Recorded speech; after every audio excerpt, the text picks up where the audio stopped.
मैंने गलत समझा है क्या? हाँ हाँ जी, आपके ओन स्टेट के विषय में ही मैं बोल रही हूं ना। यू वांट इंग्लिश और यू वांट माई टूटा फूटा हिंदी?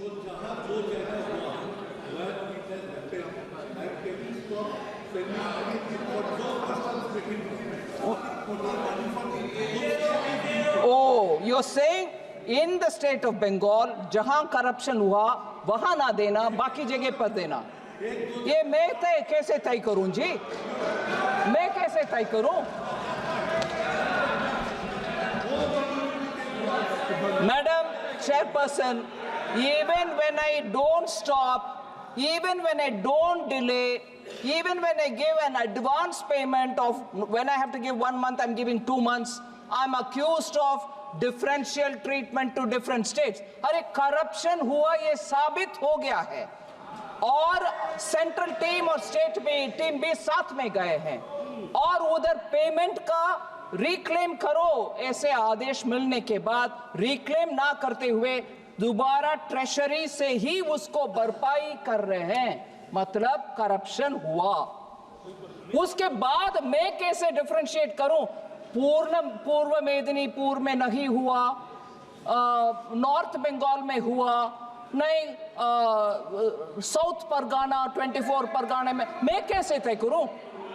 मैं कैसे तय करूं मैडम?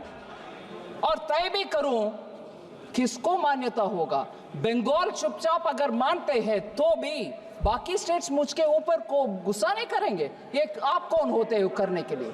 सो पूरे इसको साफ करने के लिए मैं आपके द्वारा रिक्वेस्ट कर रही हूं, बंगाल गवर्नमेंट को साफ करो भाई।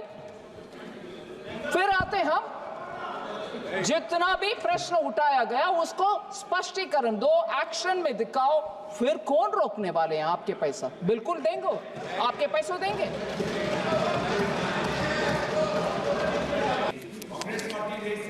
All right. Yeah, I'm coming. I'm trying to answer as much as possible. Sorry.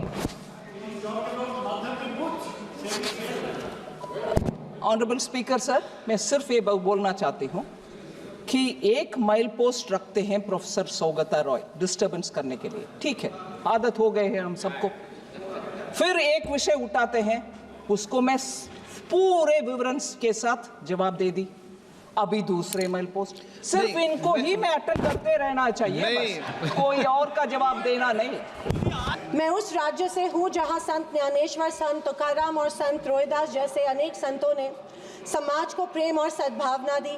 दूसरी तरफ शिवाजी महाराज, संभाजी महाराज और शाहू महाराज जैसे शूरवीरों ने अपनी दूरदृष्टि से सामाजिक एकता और न्याय संगत समाज प्रणाली की स्थापना की।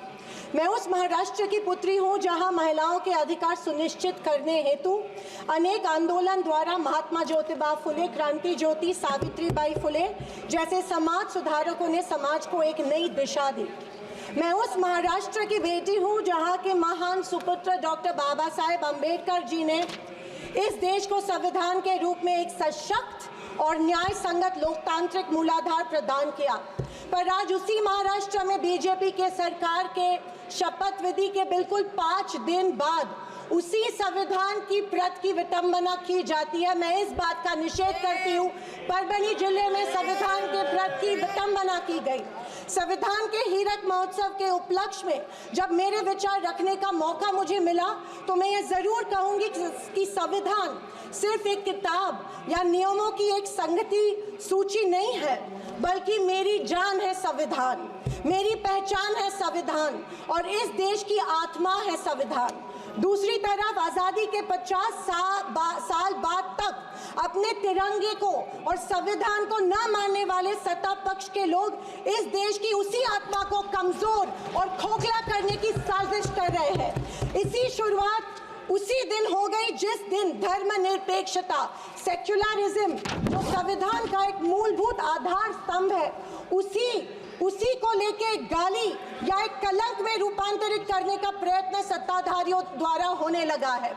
सेक्युलरिज्म को आज भी इस भारत देश की पहचान है, उसे सत्ताधारी पक्ष एक कमजोरी कर रहे हैं या एक बीमारी साबित करने की होड़ में लग गए हैं। संविधान की किसी भी चर्चा या बहस को ये लोग सिर्फ इमरजेंसी पर ले जाते हैं, पर ये भूल जाते हैं कि स्वर्गीय इंदिरा गांधी जी, हमारी पहली महिला पंतप्रधान इंदिरा गांधी जी ने उस वक्त के हालातों के मद्देनजर वो संवैधानिक कदम उठाए थे और उस दौरान हुए गलतियों की माफी भी देश के जनता से मांगी थी। और इतना ही नहीं, उनके विरोधियों ने गठित की गई कमेटी ने उन पर लगे सारे इल्जामों से उन्हें बारी कर दिया था। मैं आज इस सदन में पूछना चाहती हूँ मोदी सरकार से, सॉरी 400 पार का नारा फेल होने के बाद एनडीए सरकार से पूछना चाहती हूँ, आप मणिपुर पर देश की जनता से माफी कब मांगोगे? आप किसान आंदोलन में शहीद हुए 700 से अधिक किसानों के परिवारों की माफी कब मांगोगे?